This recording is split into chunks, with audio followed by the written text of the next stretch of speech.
অনেকের চোখের সামনে পড়ে থাকতে পারে। আমি তো আমার দুইটা সন্তানকে দেখি, তারা কিভাবে চলে, ঘুরে ফিরে বেড়ায়, একই সাথে দুইজন দুই ভাই। এ যখন স্কুলে থাকে ওর মন খারাপ হয়ে যায়, ও যখন স্কুলে থাকে এর মন খারাপ হয়ে যায়। এমন আপন দুই ভাই একই সাথে আহত হয়ে হাসপাতালে, দুই বেডে দুইজন ঘুমানো, দুই বেডে দুইজন, এর মধ্যে একজন ভাই মারা গেছে। আপনাদের চোখের সামনে এমন ভিডিও পড়ে থাকতে পারে। ভাই যখন একজন মারা গেছে, বিদায় দিয়ে যখন নিয়ে যাবে, ছোট ভাইয়ের কাছে নিয়ে এসেছে, তোমার ভাই মারা গেছে, বিদায় দিয়ে দাও। অসুস্থ শুয়ে বেডের উপর থেকে ভাইকে বলে, ভাই রে, তোর সাথে আর কোনোদিন খেলা হবে না, তোর সাথে আর কোনোদিন চলা হবে না, তোর সাথে আর কোনোদিন সাইকেলে ওঠা হবে না রে ভাই, তুই আমার জন্য আর কোনোদিন কোনো খাবার কিনে আনবি না। আজকে কাবেররা তোর শহীদ করে দিল ভাই, ভাই বড় ধন, কলিজার বাঁধন, যদিও পর হয় তা নারীর কারণ। আমার ভাইরা এমন সময় এখনো পার করছেন। আল্লাহর নবী মুআজ এবং মুআজের কানাকানি যখন শুনে ফেললেন, আল্লাহর নবী বুঝতে পারলেন ওদের আবেগটা অনেক বেশি। বলল, ঠিক আছে, তোমাদের দুইজনকে আমি যুদ্ধের অনুমতি দিলাম। দুইজন যুদ্ধের ময়দানে গেল। যাওয়ার পরে ওদের টার্গেট কোনো কিছু না, ছোট মানুষ। বললো, আমাদের টার্গেট একটাই, আল্লাহর নবীকে মক্কায় সবচেয়ে বেশি কষ্ট দিয়েছে আবু জাহেল। সেই আবু জাহেল কোনটা যদি একটু দেখিয়ে দিতে ওগো মদিনাবাসীরা, ওগো নবীর সাহাবীরা, একটু বলে দাও আবু জাহেল কোনটা, আমরা তো চিনি না, আমরা তাকে আক্রমণ করতে চাই। মানুষেরা দেখিয়ে দিল, ওই যে বড় ঘোড়া, ওই বড় ঘোড়ার পিঠের উপরে যে ব্যক্তিটি বসা, ওই ব্যক্তিটি হলো আবু জাহেল। ছোট দুই ভাই পরামর্শ করলো, ভাই অত বড় ঘোড়া তো আমরা আমাদের তরবারি চালাইলেও আমরা ঠেই পাবো না, আমরা উচ্চতায় সমান হতে পারবো না, সুতরাং কি করা যায়? দুই ভাই পরামর্শ করলো। ভাই ছোট ভাইকে দায়িত্ব দিল, তুমি যে ঘোড়ার পায়ের নিচে আঘাত করবা, ঘোড়ার পা কেটে দিবা, আর ঘোড়ার পা কেটে দিলে ঘোড়া যেই পড়ে যাবে অমনি আমি আক্রমণ করে বলবো, ওগো আমার ভাইরা, ওগো আমার পর্দার অন্তরালের মায়েরা। শুধু তাই নয়, এই দুইজন ভাই লোকচক্ষুর আড়াল দিয়ে ঘোড়ার বিভিন্ন ঘোড়ার নিচ দিয়ে দিয়ে পেটের নিচ দিয়ে দিয়ে গুড়ি দিতে দিতে দিতে দিতে আবু জাহেলের ঘোড়ার কাছে পৌঁছে গেল এবং ছোট ভাই ঘোড়ার পা কেটে দিল। তারপরে যখন আবু জাহেল পড়ে গেল, তখন তার তরবারির আঘাত দিয়ে, ওদের তরবারির আঘাত দিয়ে আবু জাহেলকে পৃথিবী থেকে খতম করে দিল। ভাইরা আমার, এত কথা কেন বললাম?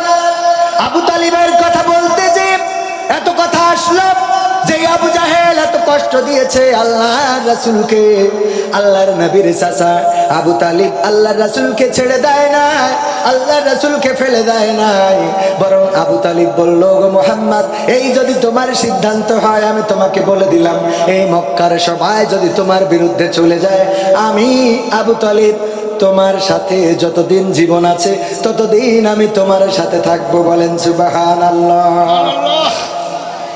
চাচা আবু তালিব যখন ইন্তেকাল করবেন, মারা যাচ্ছেন, বিছানায় শোয়া, আর কিছুক্ষণের মধ্যে চলে যাবেন, পৃথিবী ছেড়ে বিদায় নিবেন। মুহাম্মদ সাল্লাল্লাহু আলাইহি ওয়াসাল্লাম যে বললেন, চাচা গো, সারাটা জীবন কালেমা পড়েন নাই, ইসলাম কবুল করেন নাই গো চাচা, এই মৃত্যুকালে যদি কালেমাটা পড়ে কবরে যেতেন গো, পরকালে আমি শাফায়াতের ব্যবস্থা করে দিতাম, আমি শাফায়াতকারী হয়ে যেতাম, আমি পরিচয় দিতে পারতাম, গো আল্লাহ, আমার উম্মত তুমি ক্ষমা করে দাও। চাচা যদি কালেমাটা পড়ো, ওই সময় আবু লাহাব, উতবা, সাহেবা, মুগিরা তারা এসে, আবু জাহেলরা এসে চারিপাশে বসে বলছে, ও গো আবু তালিব, এতদিন যেই বাপদাদার দল করে গেলে, যেই বাপদাদার ধর্ম মেনে চললে, এখন বৃদ্ধকালে কেন তুমি সেই ধর্মটা ত্যাগ করবা গো আবু তালিব? এই জন্য আবু তালিব ইসলাম কবুল করে নাই। নবী মুহাম্মদকে সান্ত্বনা দেওয়ার জন্য একটু মুখ বিড় বিড় করেছিল, মানে এমনি ঠোঁট নাড়াইছিল। কি করেছিল? আর এই ঠোঁট নাড়ানোর মধ্যে, এই আপনি কথা করছেন কেন? কথা করছেন কেন? এখানে কথা বলার জন্য না তো এখানে, হ্যাঁ ভাইরা আমার, আল্লাহর নবী এই চাচাকে বললেন, কালেমা পড়ো, কালেমা পড়লো না, শুধু ঠোঁট নাড়ালো। আর এই ঠোঁট নাড়ানোর জন্যে আল্লাহর রাসূলের চাচাকে জাহান্নামের সবচেয়ে অল্প শাস্তি দেওয়া হবে। সবাই জানেন না জানেন না? শাস্তিটা কি? পায়ে থাকবে এক জোড়া আগুনের জুতা, আর কোন জাহান্নামের শাস্তি দেওয়া হবে না। শুধু এই জুতা পরানো থাকবে, সেই জুতার প্রভাবে মাথার ঘেনুগুলো টকবক করে ফুটে গা বেয়ে বেয়ে পড়তে থাকবে। আর ওই ঘেনুর গরমে শরীরের গোশতগুলো গলে যেতে থাকবে। রাসূলের চাচাকেও রাসূল জাহান্নাম থেকে, জাহান্নামের শাস্তি থেকে বাঁচাতে পারে নাই। কেন পারে নাই? কারণ আল্লাহ হেদায়েত করে নাই, তো হেদায়েত হবে কিভাবে? সুতরাং আমরা চাইলেই সবাইকে হেদায়েত করে এখানে আনতে পারবো? সবার হেদায়েত হবে না। সবাইকে আল্লাহ কাবায় নিয়ে যায় না, সবাই মক্কায় হজ পায় না। টাকা থাকলেই হজ হয়? আমি হজ করার জন্য বলি, যারা হজ করতে চান নিয়ত করে ফেলেন, একটা গরু যদি পালন করেন, এখন হজে যেতে 1,10,000, 20,000, 30,000 টাকা খরচ হয়, 50,000 হয়। আবার ভিআইপি সার্ভিস নিয়ে 2 লাখের উপরেও খরচ আছে। কিন্তু নর্মালি 1,10,000, 20, 30 এর মধ্যে থাকে। 1,10,000, 20, 30 এগুলো নর্মাল প্যাকেজ, যাতে আপনি যে সুন্দরভাবে হজ করে, হজ সম্পাদন করে মক্কা মদিনা সব সফর করে ঘুরে আসতে পারবেন। আর আপনার গোয়াল ঘরে যদি একটা গরু থাকে, বলেন যদি গরুটা বিদেশি হয় অথবা সাইজ যুক্ত হয়, তাহলে একটা গরুর দাম কত হয়? 2 লাখ টাকা। আমার মুন্সি ভাই, আমাদের গ্রামের সাবেক ইমাম, নবগ্রাম জামে মসজিদের ইমাম বললেন 2 লাখ টাকা। আমার মুন্সি ভাই সামনের পরে বলবো না, ট্রাক্টর কিনেছে 14 লাখ টাকা দিয়ে, কিন্তু হজে জাতি এখনো পাইল না। মানে একটু ওই টাকা গুছাচ্ছে, এবার যাবে ইনশাল্লাহ। এবার না গেলে ছাড়বেন না তো, ডাইরেক্ট সাথে করে নিয়ে যাবো, হাত পা বাইন্দে নিয়ে। কারণ ইনকাম হচ্ছে খুব ভালো। আল্লাহ সবাইকে মক্কা মদিনা যাওয়ার তৌফিক দান করুন, বলেন আমিন। ওখানে যাওয়ার দরকার আছে না নাই? আজকে নিয়ত করেন, করে 30,000 টাকা 20,000 টাকা দিয়ে একটা গরু কিনে গোয়াল ঘরে রাখেন, ওইটারে হজের জন্য মনে করেন যে এটা হজের জন্য, উমরার জন্য রেখে দেন। বড় হজ তো করা অনেকের জন্য কষ্টকর হবে, 8 লাখ 10 লাখ টাকা খরচ। তো ওইটা যদি করতে নাও পারেন, অন্তত উমরা হজ করা যায় না? যায় না? আর হজ করার বয়সটা হলো যখন যৌবন কাল। দাদা যাইয়ে টের পেয়েছে, বুড়ো বয়সে ওখানে যাইয়ে ওই দৌড়াদৌড়ি করে তাপ করতে যাই, খালি মনে হয় কখন শেষ হবে, নাকি দাদা? হ্যাঁ, মনে হয় আর কত দূর, আর হেঁটে পাচ্ছি না তো, আর কত দূর। তো এই জন্য যাওয়ার বয়স হইলো যৌবন কাল। আর আল্লাহর গিলাপ ধরি, কাবার গিলাপ ধরে আল্লাহর কাছে বলেছিলাম, আল্লাহ তোমার কাবায় যখন এনেছো, ওগো আল্লাহ তুমি আমাকে প্রতিটা বছর একটু আসার সৌভাগ্য করে দিও। আল্লাহ রাব্বুল আলামিন রহম করেছেন, কাবার গিলাফ ধরে দোয়া করেছি, কবুল করার মালিক কে? আল্লাহ কবুল করে না ডাকার মতো যদি ডাকতে পারেন, আল্লাহর কাছে যদি চাওয়ার মতো চাইতে পারে, আল্লাহ রাব্বুল আলামিন দিবে গো। আর যদি চাওয়ার মতো চাইতে না পারে, তাইলে আল্লাহ দিবে। আমরা কি চাওয়ার মতো চাই নাকি? যেইটা পাইতে চাই, দেখেন আমার ছেলের অথবা আপনার ছেলের, আপনাদের সন্তানের রেজাল্টটা ভালো করা লাগবে। এই কারণে সকালবেলা, শীতের সকাল ঘুম থেকে উঠায় শিগগিরই ব্যাগ গুছাই দেন, যা স্কুলে যা, স্কুলের ক্লাস শুরু হয়ে যাবে। স্কুলে আসলে এরপর আবার প্রাইভেট মাস্টার আছে না নাই? আবার সন্ধ্যাবেলায় বই নিয়ে বই পড়া শুরু করে দে রে। এত চেষ্টা করে করে রেজাল্টটা ভালো করতে চান, এই চেষ্টা করার পরে রেজাল্ট ভালো হয় না? হয় না? চেষ্টা করলে রেজাল্ট ভালো হয় না? হয় না? আর যে চেষ্টা করে নাই তার কি রেজাল্ট ভালো হয়? আপনার সন্তানকে যদি 5 পাস করানোর জন্য, ম্যাট্রিক পাস করানোর জন্য, আইএ পাস করানোর জন্য, বিএ পাস করানোর জন্য, মেডিকেলে চান্স নেওয়ানোর জন্য যদি এত কষ্ট করতে পারেন, তাইলে আপনি কেন উমরায় যাওয়ার জন্য একটু চেষ্টা করবেন না? একটু কেন পাগল হবেন না? একটু কেন দেওয়ানা হবেন না? ওগো আমার ভাইরা, শুধুমাত্র একটা গরুও যদি কিনে রাখেন, ওই গরুটা 30,000 টাকা 40,000 টাকায় কিনবেন, প্রতিদিন যাবেন, ঘাস কাটবেন, খোল কিনবেন, ভুসি খাওয়াবেন, দেখবেন 1 বছরের মধ্যে যে টাকা হবে, ওই টাকায় উমরা করে আরো 2 টাকা বেঁচে থাকবে। ঠিক না বেঠিক? থাকবে না? থাকবে না? আমার দাদাও কিন্তু গরু বেঁচে গেছে, আলহামদুলিল্লাহ। তো আমি মাহফিল শুরু করি নাকি, মানে যত জায়গায় ওয়াজ করি, আমি তো মানে গ্রাম বা এলাকায় ওয়াজ করার সুযোগ হয় না, সৌভাগ্য হয় না, দূরেই ওয়াজ করি বেশি। আর এই দিনটা রেখেছিলাম আমাদের গ্রামের মাহফিলের জন্য। তা না হলে এই বছর যে চাহিদা, তাতে করে গতকালকে 4টে প্রোগ্রাম করতে হয়েছে। মানে এত চাহিদা, প্রোগ্রাম খালি হুজুর করে পারলে হয়। আমি তো আবার ওই অত বড় হুজুর না, তারপরেও এত দাওয়াত পাই, তাহলে বড় হুজুরদের কি অবস্থা এবার বুঝে থাকেন। তো এই জন্যই আমাদের বড় হুজুর পিরোজপুর থেকে আসতেছে, একেবারে কম দূর, তাও ওখান থেকে আসতেছে। এত দূর থেকে আসতে হচ্ছে কারণ চাহিদার তো শেষ নেই, এদিক ওদিক ওদিক ওদিক সব করতে হচ্ছে। তো সব মিলাই সুযোগ পাইনি আজকে, যেহেতু নিজের গ্রামের মাহফিল দায়িত্ব নিয়েছি, কিছু কথা আপনাদের কষ্ট লাগলেও বলা ছাড়া উপায় নেই। হ্যাঁ, কষ্ট লাগছে কার কার একটু হাত উঁচু করেন তো। কষ্ট লাগছে, আমার নানার কষ্ট লাগছে। না না, নবগ্রাম জামে মসজিদ ও প্রবাসীদের উদ্যোগে আয়োজিত আজকে প্রথমতম নতুন করে শুরু করা হলো ঐতিহাসিক তাফসিরুল কোরআন মাহফিলের শ্রদ্ধাভাজন সভাপতি আমার বাঁ পাশে বসা আমার দাদা জনাব দাউদ হোসেন সাহেব আলহাজ, সাবেক মেম্বার এবং মুয়াজ্জিন নবগ্রাম জামে মসজিদ। এছাড়া আজকে আলোচনা করেছেন হযরত মাওলানা হারুন আর রশিদ সাহেব, যিনি আমাদের মসজিদের রানিং ইমাম। আমার পাশে বসে আছেন আমাদের মসজিদের সাবেক ইমাম জনাব ইয়াহিয়া কাইসার। আলোচনা করেছেন আমার অত্যন্ত ভালোবাসার কাছের মানুষ, পাবনায় আমি গেলেই উনি মোটামুটি আমার সাথে থাকার সর্বোচ্চ চেষ্টা করে এবং প্রতি বছর পাবনায় সব জেলায় যত মাহফিল করি তার থেকে বেশি করা হয় পাবনায়, কিন্তু এই বছর সবচেয়ে কম হয়ে গেছে পাবনায়। এইবার আমার চাহিদা সবচেয়ে বেশি চাঁপাইনবাবগঞ্জে। ওই দিকে গেলে লোকে লুকারণ্য, মাঠে জায়গা ধরে না, এত পরিমাণ লোক চাঁপাইনবাবগঞ্জের ওইদিকে হয়। পাবনাও একেবারে খারাপ হয় না আলহামদুলিল্লাহ। তো এইভাবে সারা দেশেই তো ঘুরে বেড়ানো লাগে। তো হযরত মাওলানা আলহাজ মাওলানা গোলাম মুর্তজা নুরি সাহেব। এছাড়া আজকের মাহফিলে সহযোগিতা করেছেন আমাদের অনেক প্রিয় ভাই, তার মধ্যে আমি আমার মসজিদের শ্রদ্ধাভাজন সভাপতি আবু বকর সাহেব, উনি সহযোগিতা করেছেন আব্দুল জব্বার সাহেব, যিনি আমাদের গ্রামের বড় ভাই।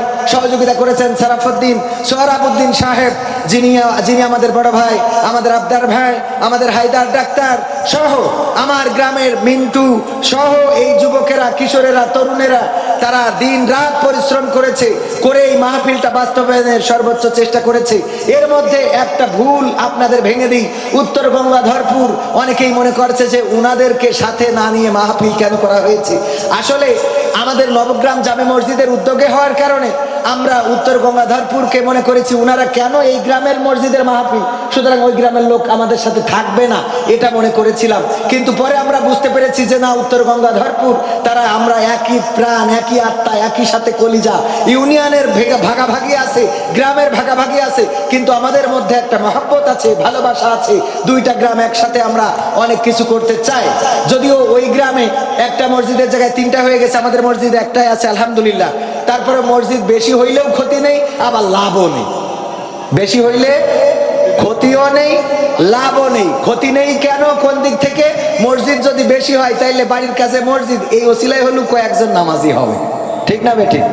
আবার আল্লাহ রাসূল বলেছেন যত মসজিদ বেশি হবে কিয়ামত তত সন্নিকটে আসবে। সুতরাং মসজিদ বেশি হোক, খুব বেশি ভালো না, আবার কম হওয়ারও দরকার নেই। তো এটা ওখানে খারাপ দিক দেখি না, খুব ভালো দিকও দেখি না, হয়েছে আলহামদুলিল্লাহ। তো এই মসজিদ 2 গ্রাম আমরা যদিও একসাথে থাকতে পারিনি, মাঠুয়াপাড়াও আমাদের প্রাণের গ্রাম। মাঠুয়াপাড়ার উপর দিয়ে আমরা না গেলে তো ছুটিপুরি যাওয়াই হয় না।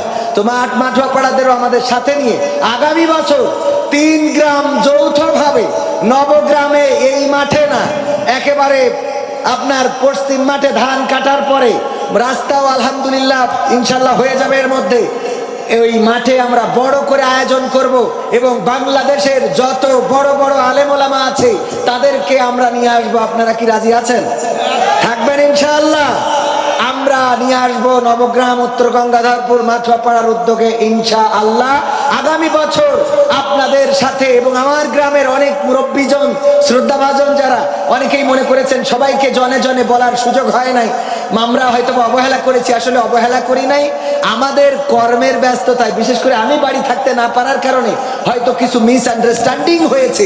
কিন্তু আলহামদুলিল্লাহ আজকে সবার আন্তরিকতা দেখে আমি মুগ্ধ হয়েছি। সকাল থেকে দেখছি আমার সকল ভাইয়েরা মাহফিলের জন্য একেবারে মন প্রাণ উজাড় করে কাজ করেছেন। বলেন আলহামদুলিল্লাহ। এটা খুশি হওয়ার মতো খবর কিনা? খুশি হওয়ার মতো খবর। সুতরাং আমার ভাইজানেরা যারা সহযোগিতা করেছেন, সেই সাথে মঞ্চে আরো গণ্যমান্য ব্যক্তিবর্গ আছেন, আছেন পর্দার অন্তরালে আমার রত্নাগর্ভা মা এবং বোনেরা, এই গ্রামের অনেকেই আছেন যারা আমি ছোটবেলায় ভাত না খাইলে, ছোটবেলায় মা যখন আমার রাগ করার কারণে ভাত খাওয়াইতে পারতো না, তখন সব অনেকেই আছে তাদেরকে ডেকে নিয়ে যে বলতো, আমি তখন ভাত খাইতাম। তার মধ্যে আমাদের মাজিদ চাচার স্ত্রী মেজেমা, এখন বয়োবৃদ্ধ, লাঠি ছাড়া বলা যায় চলতেই পারে না, সেই মানুষটাও আছে। এই জাতীয় অনেকেই আছেন। মেম্বার বাড়ির হাড়ির ভাত অনেক খেয়েছি, এই বাড়িতে অনেক থেকেছি, ঘুরেছি আমরা। এই গ্রামের মানুষ যেহেতু, এই জন্য অনেকেই রয়েছেন যারা আমার খুব রত্নাগর্ভা, যারা আমার শ্রদ্ধা, আমার শিক্ষক চেয়ারে বসা বা পাশে, যিনারা আমাকে অ আ ক খ এ বি সি ডি এইগুলো শিখিয়েছেন, সেই শিক্ষক আমার সামনে বসে আছেন, জনাব এরশাদ মাস্টার সাহেব। আমি কৃতজ্ঞ ওনার কাছে। ওনারা এক কলম দুই কলম যা পিটাইয়া পাটাইয়া শিখাইছিলেন, সেই এক কলম দুই কলম নিয়ে আজকে শুধু বাংলাদেশ না, গোটা বিশ্বের মধ্যে অলরেডি 6টা দেশে প্রোগ্রাম করা শেষ। আরো যে দেশের ইনভাইট গুলো আছে সব মিলাইলে মোটামুটি গোটা 50 দেশ হয়তো সফর করা লাগবে, আল্লাহ যদি আবুল হায়াতে বাঁচায় রাখে। তো এই তৌফিক দিয়েছে আমার স্যার, ওখানে বসা চেয়ারে অসুস্থ মানুষ, আপনারা দেখে নিতে পারেন। আমার শ্রদ্ধাভাজন শিক্ষক উনারাই পিটাইছে। আর স্যারের খালি আমাদের বলতে, এই বান্দর এই করিস কেন, স্যারের খুব এই বান্দর বলতো আমাদের। তো বান্দর থেকে আস্তে আস্তে করে মানুষ হয়েছি। মানুষ তো মানুষ হয়ে জন্ম নেয় না, জন্ম নেয় মানুষ হয়ে জন্ম নেয় না। একমাত্র মানুষ, শুধুমাত্র মানুষ, তাকে আবার মানুষ হতে হয়। অন্য সকল প্রাণী সেই প্রাণী হয়ে জন্ম নেয়। একটা ছাগলের বাচ্চা ছাগল হয়ে জন্ম নেয়, একটা কুকুরের বাচ্চা কুত্তা হয়ে জন্ম নেয়, একটা বাঘের বাচ্চা বাঘ হয়ে জন্ম নেয়। কিন্তু শুধুমাত্র একমাত্র মানুষ হয়ে জন্ম নেয় না, তাকে নতুন করে আবার মানুষ হতে হয়। নতুন করে আবার কি হতে হয় মাইন্ড করতে পারেন, বুঝাই দিই। যদি আপনার বাড়িতে একটা ছাগলের বাচ্চা হয়, বলেন দেখি এই ছাগলের বাচ্চা হওয়ার পরে ওই ছাগলটার বাচ্চাকে কি চিনানো লেগেছে? এই তোমার মাকে দেখে চিনে নাও, তোমার মার এখানে এই ঠ্যাঙের উপরে 2টা দুধ আছে, এখানে খাবা। কথা কয় না, চিনানো লেগেছে। আচ্ছা, ছাগলের বাচ্চা তার তো চোখ থাকে, যখনই বাচ্চা হয় তখনই তো চোখ থেকে যায়, এই জন্য সে না হয় দেখতে পায়। একটা কুত্তার বাচ্চা বা বিড়ালের বাচ্চা, এদের তো চোখ ফোটে, খরগোশের বাচ্চা চোখ ফোটে না, কিছুদিন পরে তারপরে চোখ ফোটে। এই কিছুদিন কোন আমার গ্রামে যদি ওই কোনো খেজুর রস যেখানে জ্বালায়, ওই খেজুরের চুলার মধ্যে যে এক কুত্তা মনে করেন 4-5টা বাচ্চা প্রসব করেছে, এইবার ওই বাড়িওয়ালা যে বলতেছে বাচ্চারা কেনাই তোকে মা এসে নে দুধ খা, বলেছে কোনোদিন? তো এখনো চোখ ফোটে নাই।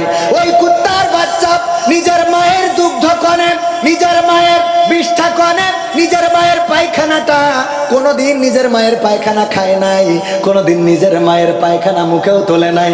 ওই কুত্তার বাচ্চার চোখ না থাকলেও মায়ের দুগ্ধ কনে দেখার ব্যবস্থা হয়ে গেছে। তার মানে এই কুত্তা অটোমেটিক কুকুর হয়ে জন্ম নিয়েছে না নাই? তার জন্য যেই খাবারগুলো নির্দিষ্ট করা, সেই খাবার খায়, এর বাইরে কোনো খাবার খায় না। যেমন ধরেন শিয়ালের কথা যদি বলি, শিয়াল জন্মগত ভাবেই মানুষের আড়ালে থাকে, কারণ ওদের আল্লাহ জন্মগত ভাবে মুরগি চূড়া বানাইছে, এই জন্য ওরা গ্রামে ঢুকতে পারে। কতখানি গ্রামে ঢোকে কোন শিয়াল জন্মগত ভাবে ও জন্ম নিয়ে মার কাছে তো জিজ্ঞেস করতে হইতো যে মা আমাকে সারাদিন এই বাগানের মধ্যে থাকতে হয় কেন, আর রাত্রি ছাড়া আমরা বেরোতে পারি না কেন? এই কথা ওরা, আমি তো কোনো অপরাধ করিনি, আমি তো বাচ্চা শিশু, আমি তো নিষ্পাপ, তো আমি বেরোলেও কি মারবে? আসলে শিয়ালের বাচ্চা বেরোলেও কি আপনারা ছেড়ে দেবেন? তার মানে ওরা মুরগি চোর বানায় আল্লাহ পাঠাইছে, ও মুরগি চুরি করে খাবে। ও ছোটবেলায় ও বোঝে যে আমি বেরোলি কুপান আছে না নাই, ছোটবেলায় বেরোইলে ওর কুপান আছে, এইটা চিন্তা করি। ছোট শিয়ালও বাইরে আসে না, এইটা বুঝাই দেন কে? কিন্তু একটা বাচ্চা মানুষ জন্মগ্রহণ করল, মা তারে শোয়ায় রেখে উঠোন ঝাড়ু দিচ্ছে, এরপরে ও পায়খানা করেছে, করার পরে ওই পায়খানা কায়দা করে মেখে নিয়ে তারপরে সুশীলজনের মতো করে খেয়েছে না খায় নাই? কথা কয় না, খেয়েছে। আমার মানুষেরা শুধু পেশাব পায়খানা নয়, যদি কোনো জায়গায় কোনো আগুন থেকেছে, ডাল বেড়ে রেখে দিয়েছে মা, ডালির পাত্রটা সামনে অথবা দূরেই ছিল, সন্তান হামাগুড়ি দিয়া শিখেছে, একটু করে হাঁটতে পারে, ও যখন ডালির পাত্রে ভাব উঠতেছে, ওই বাচ্চা চিন্তা করছে সে হাত দিয়া যাবে না, চিন্তা করে নাকি? না, চিন্তা করে না, বরং আসে পরে অমনি কড়ার মধ্যে ঝপাট করে হাত দিয়ে ও মা দিছি, মা বাঁচা। ঠিক না বে ঠিক? তার মানে এই মানুষটা মানুষ হয় নাই, এই মানুষটাকে আবার মা মানুষ বানাইছে। অথচ আপনার গ্রামে, আমার গ্রামে খাটাস আছে না নাই? খাটাস মুরগি ধরার জন্য আমার মুন্সি ভাই বাড়ি গেছে, যাওয়ার পরে দরজায় ইট দিয়া ভালো করে বাঁধা নেই, ওই ইটটা ঠাস করে টান দিয়েছে, দেওয়ার পরে যেই পড়ে গেছে অমনি খোপাত করে একটা মুরগি ধরে নিয়েছে। ইট যেই পড়েছে মুন্সি ভাই খুব সজাগ মানুষ, টের পেয়েছে। পাওয়ার পরে উঠে পরে বলছে শিগগিরি ওঠ, আমাদের ভাবির ডেকে বলছে তোর মুরগি বলো তেসমারা খাইলো, শিগগিরি ওঠ। উঠেই দেখে যে খাটাস, এর মধ্যেও একটা অ্যাটাক করা শেষ, ধরে নিয়েতে দৌড় দিচ্ছে। মুন্সি ভাই পাঁচ দৌড়াইলো, বাক্কা ভাই দৌড়াইলো, রফি ভাই দৌড়াইলো, রিবা ভাই দৌড়াইলো, সবাই পাঁচ দৌড়াইছে। এই দৌড়াইনো দেখে খাটাস এসে পরে আমাদের স্কুলে এই কৃষ্ণচূড়া গাছে ধাক্কা খেয়ে একটা চোখ বেরোয় গেছে বলে আবার হাসপাতালে ভর্তি করতে হয়েছে। এই রাতের অন্ধকারে এত তাড়া করলো 5-7 জনে, তাও দৌড় দিল, কিন্তু কোনো গাছে ধাক্কা লাগলো না, কোনো বাড়ি পিলারের সাথে ধাক্কা খাইলো না, কোনো জায়গায় কোনো ধাক্কা লাগলো না। মুরগিটা নিয়ে চলে গেল, আর ইনারা খুঁজে পাইলো না রে। ঠিক না বেঠে ভাই? কথা কি খারাপ লাগছে? একটু বুঝতে হবে। ওয়াজ যদি ভালো করে শোনেন, এই ওয়াজ অল্প শুনলেই মানার জন্য যথেষ্ট, আর যদি একটু মানতে পারেন তাইলে হেদায়েতের জন্য যথেষ্ট, আর হেদায়েত যদি হয় সেটা জান্নাতে যাওয়ার জন্য যথেষ্ট। কিন্তু আমাদের হেদায়েত তো নিয়া যেমন তেমন কাটি করি গ্রামের ছেলে, আমাদের গ্রামে এটা বলবেন, আমার গ্রামের মানুষ আমাকে আলহামদুলিল্লাহ অনেক বেশি ভালোবাসে, সেটা যেমন তেমন। আমি অন্য জায়গায় যে ঝামেলাটা হয়, কয় ও আবার নাটক করি বেড়াই, হুজুর হইল কবে, হুজুরের দাওয়াত দেশ কিটা, ওর খাবে স্টেজে উঠাবা। তো আমি কই আপনি মাওলানা মানুষ, আপনি আসেন, এসে ওয়াজ করেন, আপনি ওয়াজ করেন, আমি বসে থাকছি, অসুবিধে নেই, যদি পারেন তো অসুবিধে নেই। কিন্তু আল্লাহ রাব্বুল আলামিন জবান দিয়েছেন, কণ্ঠ দিয়েছেন, কথা বলার শক্তি দিয়েছেন। শুধু তাই নয়, আল্লাহ রাব্বুল আলামিন দায়িত্ব দিয়েছেন, ওয়ামান আহসানু ক্বাওলাম মিম্মান দাআ ইলাল্লাহ ওয়া আমিলা সালিহান ওয়া ক্বালা ইন্নানি মিনাল মুসলিমিন। বলেন আল্লাহু আকবার। আল্লাহু আকবার বললে কি কোনো ক্ষতি আছে? এই জবানটা দিল যে আল্লাহ, সেই আল্লাহকে ডাকার সৌভাগ্য আমাদের হয় না।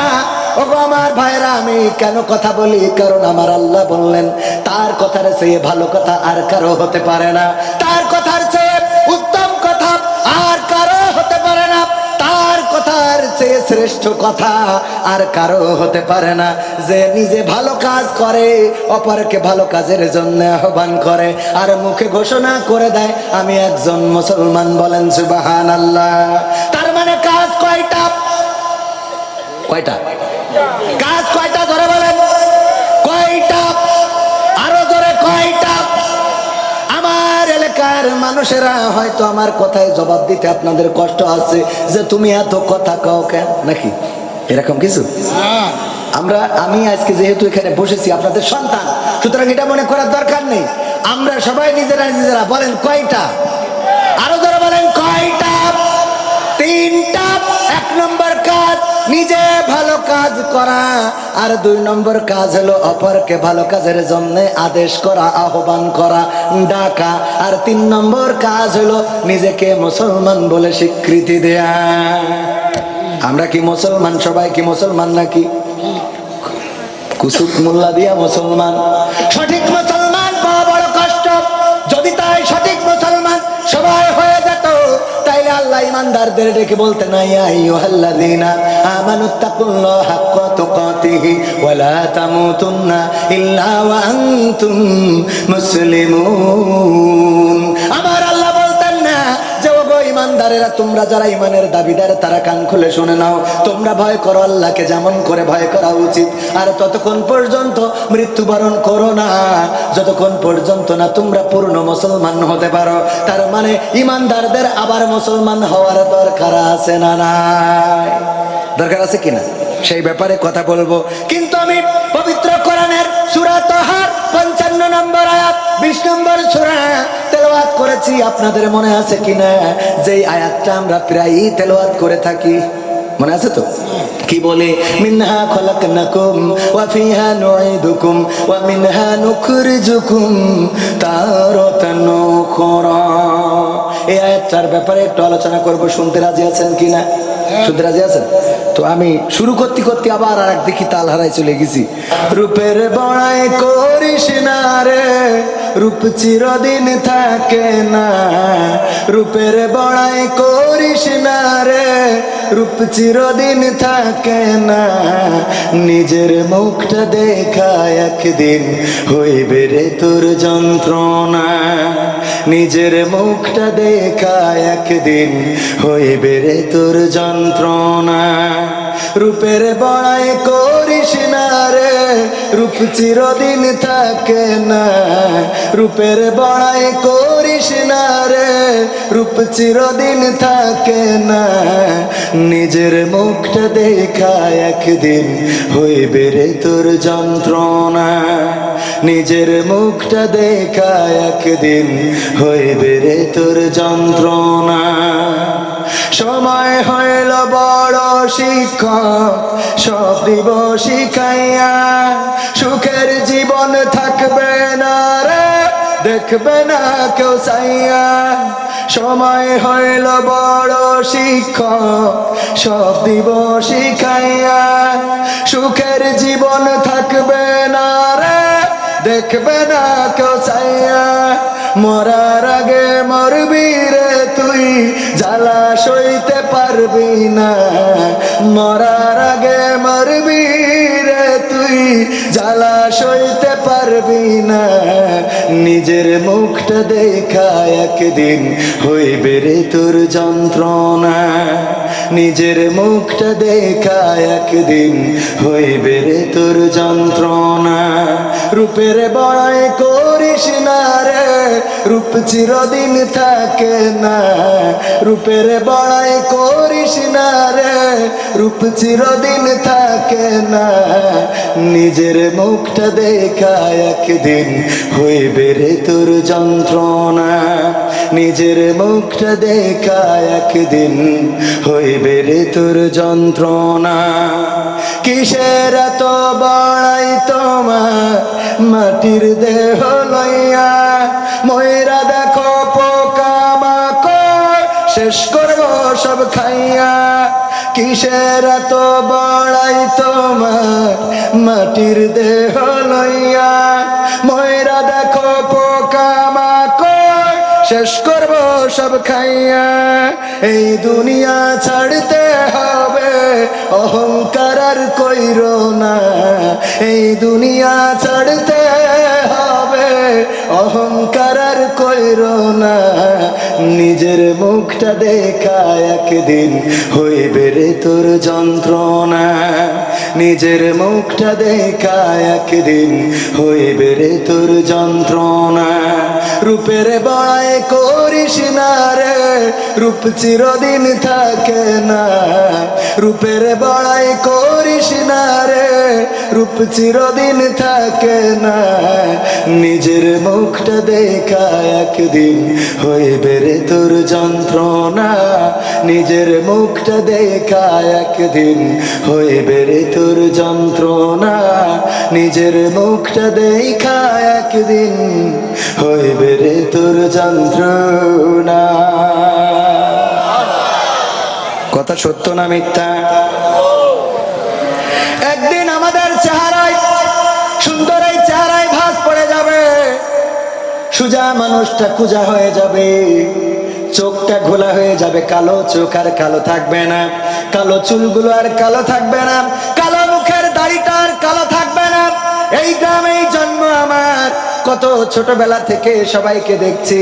আমার সময় যাদেরকে দাড়ি উঠতে দেখি নাই, অনেকের মুখে দাড়ি উঠে গেছে।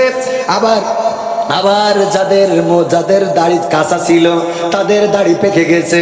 আমার দাদা যখন নির্বাচন করেছে, ভোট করেছে, ইলেকশন করেছে, মেম্বার ইলেকশন, মুখের দাড়িটা ছিল কালো কুচকুচা, সুন্দর একটা স্মার্ট মানুষ।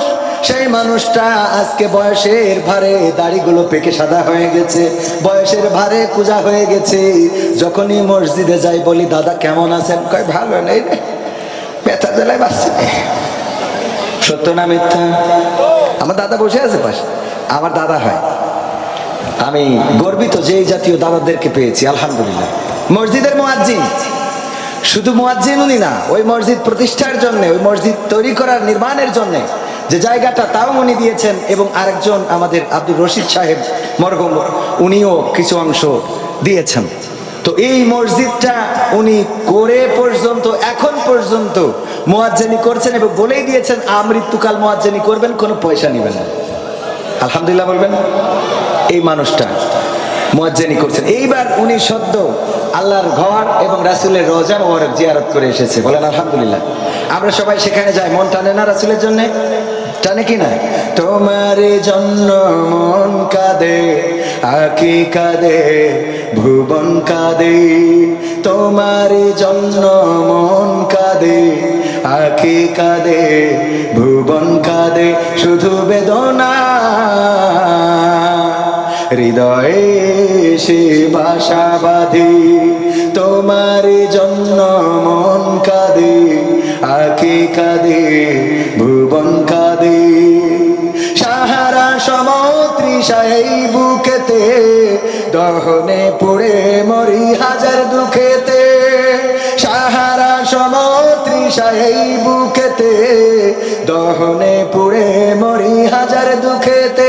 শুধু তুমি নাই, আমি কাঁদি, আঁখি কাঁদি, ভুবন কাঁদে, শুধু বেদনা হৃদয়ে সে বাসা বাঁধে। তোমার জন্য মন কাঁদে, আঁখি কাঁদে, ভুবন কাঁদে। প্রিয়জন হারা মন প্রশান্তি নেই, বিরহ ব্যথা আর দুঃখ জ্বালা। তোমার প্রেমের পরশ দিয়ে হৃদয় করো গো নূরে উজালা।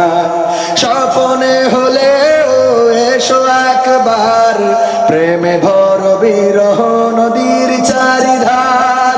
স্বপনে হলেও এসো একবার, প্রেমে ভর বিরহ নদীর চারিধার। শুধু তোমার পথ চেয়ে আমি কাঁদি, আঁখি কাঁদে, ভুবন কাঁদে, শুধু বেদনা হৃদয়ে সে বাসা বাঁধে। তোমার জন্য মন কাঁদে, আঁখি কাঁদে, ভুবন কাঁদে। মারহাবা বলা যাবে না? এত কার্পণ্য করার কোনো দরকার আছে? জবান দিয়েছেন কে? সেই জবান দিয়ে কি আল্লাহর পক্ষে কথা বলা যাবে না? আল্লাহর পক্ষে কথা বলতে হবে, কোরআনের পক্ষে কথা বলতে হবে, ইসলামের পক্ষে কথা বলতে হবে, দ্বীনের পক্ষে কথা বলতে হবে, ভালোর পক্ষে কথা বলতে হবে, আলোর পক্ষে কথা বলতে হবে। যদি বলতে পারেন তবে আল্লাহ রাব্বুল আলামিন দুনিয়ায় ইজ্জত বাড়িয়ে দেবেন এবং পরকালে মুক্তির ব্যবস্থা করে দিবেন, বলেন সুবহানাল্লাহ। কিন্তু আমরা কথা বলতে চাই না, আর যার জন্য সম্মানও পাই। অনেকেই মনে করে এখানে কথা বললে না জানি বেইজ্জতি করে বসে। আরে বাবা, অন্যায়ের বিরুদ্ধে প্রতিবাদ করার জন্য আল্লাহ আদেশ করেছে, সুতরাং আপনি প্রতিবাদ করলেন মানে আল্লাহর কাছে সম্মানিত হইলেন। সম্মানিত হওয়া যায় না? যায় না? আল্লাহর কাছে সম্মানিত হওয়া যায়। সম্মানিত হাজিরিন, আমি কথা বলবো যতক্ষণ পর্যন্ত আমাদের মেহমান না আসেন ততক্ষণ পর্যন্ত। তো আশা করছি যে উনি ঘরটা খানেকের মধ্যে এসে পড়বেন ইনশাআল্লাহ। তো সেই পর্যন্ত সময় দেওয়া যাবে তো, নাকি কষ্ট হবে? আমার ছেলে একটা গান শিখেছে, আমার লেখা গান, ও শোনাইতে চাইছিল, কিন্তু ওর তো এখন খুঁজে পাইলাম না। এই জন্য ওর গানটাও এর মাঝখানে একটু শোনাই দিবেন ইনশাল্লাহ। আপনারা শুনতে রাজি আছেন না?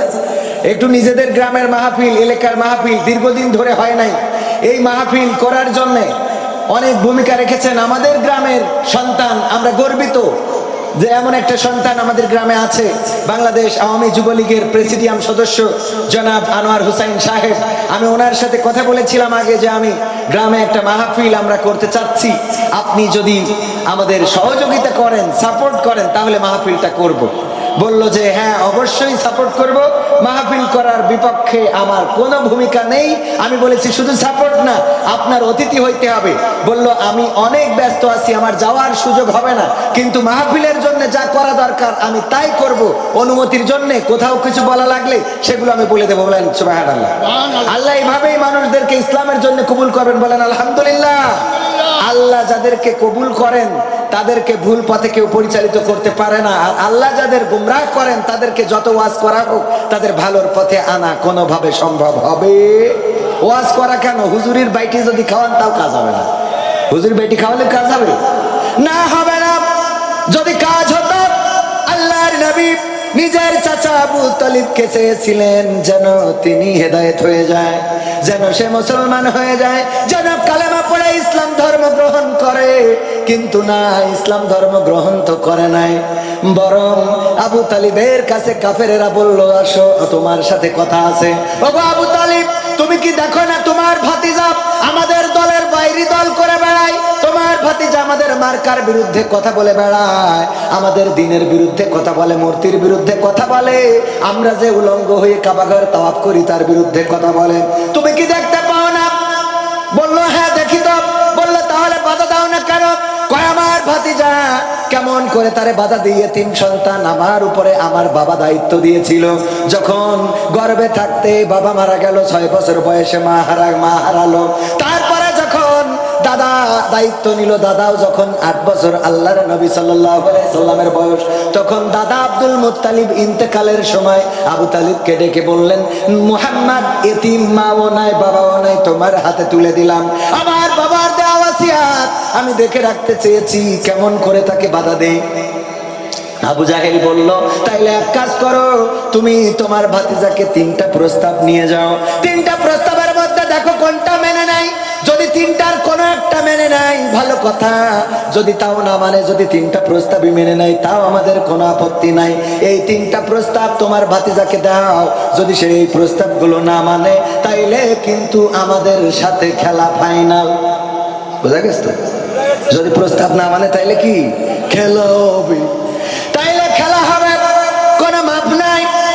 আল্লাহর নবীকে কি প্রস্তাব দিলেন? আবু তালিবকে ডেকে বললেন, আবু জাহেল, আবু লাহাব, উতবা, শাইবা, মুগীরা বললেন ওগো আবু তালিব, যে বলো যদি মুহাম্মদ এই মক্কার মধ্যে সেরা ধনী হতে চায়, যদি অর্থ চাই, টাকা চাই, সম্পদ চাই, জায়গা চাই, জমি চাই, বাড়ি চাই, গাড়ি চাই, যা চাই দেয়া হবে, দেখো সম্পদ নিতে রাজি হয় কিনা।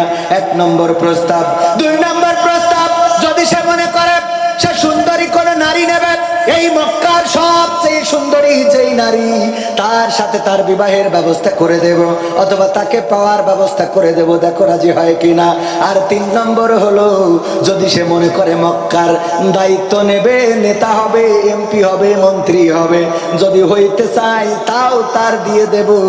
এই 3 নম্বরের কোনো একটাই, 3টার কোনো একটা যদি মেনে নেয় আপত্তি নাই, আর 3টা মানলেও তাও রাজি। যে বলে দেখো, আল্লাহর নবীকে ডাকলেন আবু তালিব, ডেকে বললেন ওগো মুহাম্মদ, তুমি গর্ভে থাকতে তোমার বাবা মারা গেছে, তুমি যখন তোমার মা, তোমার বয়স যখন 6 বছর, তখন তোমার মা মারা গেছে, আমার বাবা তোমার দাদা তোমাকে দায়িত্ব নিয়েছিল, যেই দাদা তোমাকে কোলে করে নিয়ে যে মক্কার পদদেশে যে আল্লাহর কাছে তোমার জন্য প্রশংসা আদায় করে বলেছিল মুহাম্মদ, নামটা মুহাম্মদ প্রশংসিত, এই নামটাও রেখেছিল কাবার চত্বরে যে তোমার যে দাদা, সেই দাদা 8 বছর বয়সে মারা গেল, তুমি কুল কিনারা হারালে, আপন বলে যখন কেউ নাই, তখন আমি তোমার দায়িত্ব নিয়েছি, তিলে তিলে বড় করেছি, 40 বছর বয়সে তুমি এসে নবুয়ত দাবি করে বসলে, তুমি বললে নবী হয়েছ, এরপরে কাফেরেরা তোমাকে নির্যাতন করে, জুলুম করে, পাগল বলে, তোমার গায়ে থুতু নিক্ষেপ করে, আমার তো কষ্ট হয়, তুমি আমার ভাতিজা, আমি কিছু বলতে পারি না, কারণ তুমি তো আমাদের ডাইরেক্ট আমাদের দলের বিরুদ্ধে গিয়েছো। ওগো আমার ভাতিজা, আজকে কাফেরদের পক্ষ থেকে 3টা প্রস্তাব নিয়ে এসেছি, যদি কোনো একটা প্রস্তাব তুমি মেনে নাও তাইলে আমার জন্য ভালো, তোমার জন্য ভালো, আর যদি তুমি কোনো প্রস্তাব মানতে রাজি না হও তাইলে ওরা বলে দিয়েছে খেলা ফাইনাল, এই মক্কায় তোমার থাকতে দিবে না, এই মক্কায় তোমার আর জায়গা হবে না। মুহাম্মদ বললেন ওগো চাচা বলেন কি প্রস্তাব? আবু তালিব বললেন প্রস্তাবের মধ্যে 1 নম্বর, যদি তুমি অর্থ চাও, সম্পদ চাও, টাকা চাও, গাড়ি চাও, বাড়ি চাও, তোমার এই মক্কায় সর্বশ্রেষ্ঠ ধনী বানিয়ে দেয়া হবে। আকিস কিসের ধনী, যমুনা গ্রুপ কিসের ধনী, তোমার এই বসুন্ধরা গ্রুপ কিসের ধনী, ওদের থেকে তোমার বড় ধনী বানিয়ে দেবে। বিল গেটসের চেয়েও তোমার বেশি টাকা থাকবে। যদি তুমি রাজি থাকো তাইলে এটাই রাজি হইতে পারো। কয় তারপরে আর দুইটা কি? আর দুইটা হলো, আর একটা যদি তুমি চাও এই মক্কার সবচেয়ে সুন্দরী নারী তুমি পেতে চাও, তোমার সেই সুন্দরী নারীর সাথে বিবাহের ব্যবস্থা করে দেবে। যদি তুমি রাজি নাও, এতেও যদি তোমার মনে না হয়, ভালো না লাগে। 3 নম্বর হলো, যদি তুমি ক্ষমতা চাও, তোমাকে নেতা বানিয়ে দেবে। কিন্তু শর্ত হলো, নেতা হওয়ার পরে আর কিন্তু ইসলাম প্রচারের জন্য দিনের দাওয়াতের কাজ করা যাবে না। আল্লাহর নবী বললেন, চাচা ওয়েলকাম, মেনে নিলাম। কথা কয় না, এই বলেছে চাচা মেনে নিলাম, কোনো আপত্তি নাই। 3টা শর্তই ভাল লেগেছে, একটা হইলেই তো খুশি ছিলাম, আরো 2টার কি দরকার ছিল? দেবেই যখন দিক, কোনো অসুবিধা নেই। বলেছে নাকি? না, বলে না, বলে না। কিন্তু আমরা আবার 500,000 টাকা মাথায় কাজ করে। কথা ঠিক আছে না বেটি? ও আমার ভাইরা, আল্লাহর নবী বললেন, ও আমার চাচা, ওরা তো পৃথিবীর মধ্যে যা দেয়া সম্ভব সব দিতে চেয়েছে, কিন্তু যা দেয়া সম্ভব না, ওই আকাশের সূর্যটা যদি ধরে এনে আমার ডান হাতে তুলে দেয়, আর ওই আকাশের চন্দ্রটা এনে যদি আমার বাম হাতে তুলে দেয়, ওগো চাচা, তবু আমি যে দিনের দাওয়াত নিয়ে এসেছি, কিয়ামত পর্যন্ত আল্লাহ যদি বাঁচিয়ে রাখেন, এই দিনের দাওয়াত থেকে 1 চুল পরিমাণ সরে যাব না। ওই দিন আবু তালিব বলেছিলেন যে তোমাকে বের করে দিলাম বাড়ি থেকে, আর তোমার সাথে কথা হবে না। বলেছিল না? বলে নাই। বরং ওই দিন আবু তালিব একটা সিদ্ধান্ত নিয়েছিলেন, ওগো আমার ভাতিজা, তুমি যে সিদ্ধান্ত নিয়েছো, আমি তোমাকে ঘোষণা করে দিলাম, মক্কার সমস্ত কাফেরেরা যদি তোমার বিরুদ্ধে যায়, তোমার পাশে যদি কেউ না থাকে, আমি আমার বাবাকে কথা দিয়েছিলাম, আমি আবু তালিব তোমার পাশে থাকবো। বলেন সুবহানাল্লাহ। আবু তালিব শুধু পাশে থাকে নাই, যখন কাফেররা জেলখানায় রেখেছে, শিয়াবে আবু তালিব নামের জেলখানাতে কয়টা বছর ছিলেন? কোন কিতাবে 3 বছর, 3.5 বছর যায় বলেন, আমরা 3টা বছর বলে থাকি। 3 বছরের কম বেশি হয়ে থাকতে পারে। এই 3টা বছর ওই কারাগারে থাকাকালীন সময়ে নিজের চাচা আবু তালিব যদিও ইসলাম কবুল করে নাই, তারপরেও ওখানে ওই 3 বছর নবী মুহাম্মাদের সাথে থেকেছে। এত কষ্ট করেছে, খাবার জোটে নাই, পানি জোটে নাই, খাবার খাওয়ার জন্য ওখানে এখনো গাছ আছে। আমার দাদাকেও দেখায় নিয়ে এসেছি, সুন্দর সবুজ গাছটা আছে। ওই যে আবু জাহেলের যে পায়খানা ঘর, ওই পাশে যেয়ে খেয়াল করেছেন কিনা, ওই জায়গায় আমার দাদা আবু জাহেলের পায়খানা ঘরে পায়খানাও ফিরে এসেছে। কারণ ওখানে যে এটাও একটা স্বপ্ন, যে আবু জাহেল এত কষ্ট করলো, মারলো, ধরলো, আমার নবীকে এমন মেরেছে, রক্ত বের হয়ে গেছে, কপাল কেটে রক্ত বের হয়ে গেছে। এই রাসূলকে যে আবু জাহেল এত কষ্ট দিয়েছে, ওই আবু জাহেলের পায়খানা ঘরে পায়খানা না ফিরে কেউ হজ করে আসে, ওখানে যে একটু বরকত নিতেই চায়। তারপরে সালামার দাদাকে নিয়ে গেলাম বদরের প্রান্তরে। ওই বদরের প্রান্তরে যেখানে এখনো শহীদ মিনার বানানো আছে না নাই, সুন্দর করে যে বদরের শহীদ হয়েছিল 14 জন সাহাবীদের নামের তালিকা সুন্দর করে করা রয়েছে। যারা হাজি তারা দেখেছেন বদরে যে ওখানে আবার আবু জাহেলকে মেরে যেখানে হত্যা করেছিল মাআজ এবং মুআজ, শুধু তারা হত্যা করেছিল কিভাবে তাও জানাই আছে। ওরা ছোট মানুষ এসে রাসূলকে বলল, ওগো রাসূল, যুদ্ধে যেতে চায়, আমাকে কি আমাদেরকে কি যুদ্ধে যেতে দেয়া যায়? রাসূল বললেন, তোমরা ছোট মানুষ, তোমরা তো এখনো নাবালক, তোমাদের যুদ্ধে পাঠানো যাবে না। 2 জন নাছোড় বান্দা কান্নাকাটি শুরু করে দিল, ওগো রাসূল গো, কবে বড় হব জানি না, কবে বড় হয়ে যুদ্ধে যেতে পারবো জানি না, আর জীবনে যুদ্ধ পাবো কিনা তাও তো জানি না। ওগো রাসূল, অনুনয় করি, বিনয় করি গো, যদি আমাদের 2 ভাইকে একটু যুদ্ধে যেতে দিতেন, তাইলে জীবনটা ধন্য হয়ে যেত। আল্লাহর নবী বললেন, তোমাদের 2 ভাইকে যাইতে দেব না, তোমাদের মধ্যে কোনো একজনকে যাইতে দেব, যে সবচেয়ে বেশি শক্তিশালী তাকে যাইতে দেব। আল্লাহর নবী বললেন, 2 জনের মধ্যে যে বেশি শক্তিশালী তাকে যেতে দেব। দুইজন এখন বলল আমি শক্তিশালী, ও ছোটটা কয় আমি শক্তিশালী। আল্লাহ রাসূল বলে তোমাদের মধ্যে আকাঙ্ক্ষা অনেক বেশি। ঠিক আছে, দুইজনে মল্ল যুদ্ধ। এখন আর এই মারামারি নেই, এখন ডাইরেক্ট চুরি বসাই না, একদম ডাইরেক্ট একবারে ওপারের টিকিট হাতে ধরাই দেয়, যা বাড়ি দাদা। এখন আর ও মারামারি করার সময় নেই। আগের সময় যে মারামারি করতে একটু ধরতো। আমি একবার দেখলাম, আমি নাম বলবো না, আমাকে গ্রামে মারামারি করছে, ওর বাচ্চারা আবার ফিরে দিয়ে আরেকজনের পাশায় পিটোচ্ছে ছোটবেলায়, সে এখন আমার মনে আছে। তো যাই হোক, ওগো আমার ভাইরা, এই মল্ল যুদ্ধ যখন লাগালো দুই ভাই, আহারে আমার যুবকেরা, তরুণেরা, কিশোরেরা কিসের পিছনে ছুটে বেড়াও? যদি ইসলাম জানতে, যদি কোরআন জানতে, যদি রাসূলের জীবনী জানতে, যদি সাহাবীদের জীবনী জানতে, তাইলে আর শাহরুখ খানের মতো হইতে চাইতে না, শাকিব খানের মতো হইতে চাইতে না। যদি তুমি ইসলাম জানতে, তাইলে তুমি ওই অন্যান্য যারা তারকা আছে তাদের মতো ওই চুলের কুত্তা কাটিং দিয়ে বেড়াতে না। তুমি নিশ্চিত চিন্তা করতে, আমি হব মুআয রাদিয়াল্লাহু তাআলা আনহুর মতো, আমি হব মুআয রাদিয়াল্লাহু তাআলা আনহুর মতো, আমি হব খাব্বাব খুবাইব রাদিয়াল্লাহু তাআলা আনহুর মতো, আমি হব ওমর রাদিয়াল্লাহু তাআলা আনহুর মতো। কিন্তু আজকের যুবকেরা, আজকের তরুণেরা, আমার সন্তানেরা, আমার ভাইয়েরা, আমার কলিজার টুকরারা, তারা ইসলাম জানার সুযোগ পায় না, এই জন্য মানারও সুযোগ আসে নারী। ঠিক না বেঠে? মুআয এবং মুআয দুই ভাই যখন মারামারি লেগে গেল, ছোট ভাই নিচে পড়বে এটাই তো স্বাভাবিক, বড় ভাই উপরে পড়ে গেল। বড় ভাই যখন উপরে, ছোট ভাই কানে কানে বলল, ভাই গো, একই মায়ের গর্ভে ছিলাম দুই ভাই, একই মায়ের দুগ্ধ পান করেছি, একই সাথে বড় হয়েছি, একই সাথে খেলেছি, বেরিয়েছি রে ভাই। ভাই তুই যুদ্ধে যাবি বদরের প্রান্তরে, আর আমি যাইতে পারবো না রে ভাই, তুই একটু সোজা হয়ে যা, আমারে নিচেই ফেলাস না রে ভাই, সোজা হয়ে থাক, দেখা যাক আল্লাহ রাসূল কি করে, তোরে পাঠায় না আমারে পাঠায়। ভাই রে, তুই আমারে দাঁড়িয়ে যুদ্ধের ময়দানে যাস না রে ভাই, আমারে দাঁড়িয়ে যুদ্ধের ময়দানে যাস না। ওগো আমার ভাইরা, মুআয এবং মুআয দুইজন এই মারামারি করে যখন কানাকানি করছে, আল্লাহ রাসূল বুঝে ফেললেন তাদের মনের আকুতি, আহারে এত আকুতি যুদ্ধে যাওয়ার জন্য। আমার মা বোনেরাও আছে, অনেকের সন্তানকে মসজিদেও পাঠাতে চায় না, মাদ্রাসায় পাঠাতে চায় না, অথচ আল্লাহর নবীর সাহাবীরা ছিলেন এমন।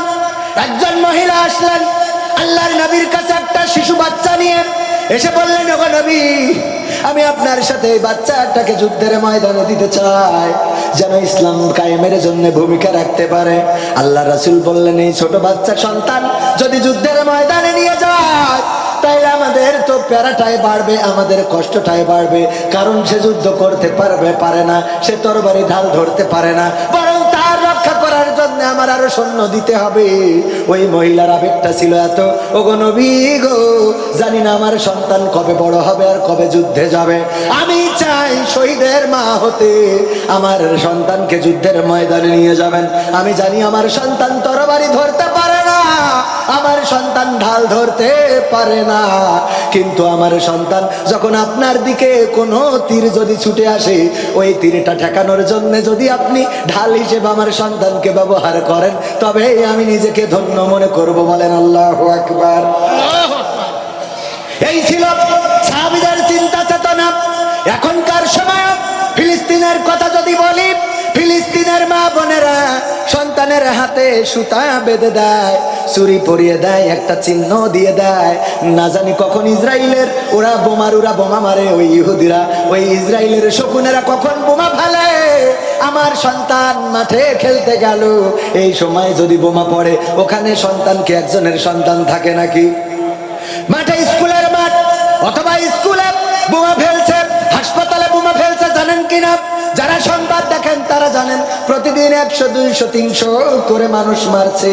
আর ওই ফিলিস্তিনের মা বোনেরা নিজেদের সন্তানদের হাতে কোনো না কোনো চিহ্ন এঁকে দেয়, কোনো না কোনো রশি কিংবা কোনো না কোনো সুতা, কোনো না কোনো গার্ডার কিংবা কোনো না কোনো একটা চুরি পরিয়ে দেয়, অথবা পায়ের সাথে লাগিয়ে দেয়, আমার সন্তান এই চিহ্নটা করে দিলাম, যদি স্কুলে বোমা ফেলে আর যদি তুমি শহীদ হয়ে যাও, বোমার আঘাতে যদি তোমার চেহারাটা না চেনা যায়, তোমার হাতের চুরি দেখে আমি আমার সন্তান হিসাবে তোমাকে চিনে নিতে পারবো।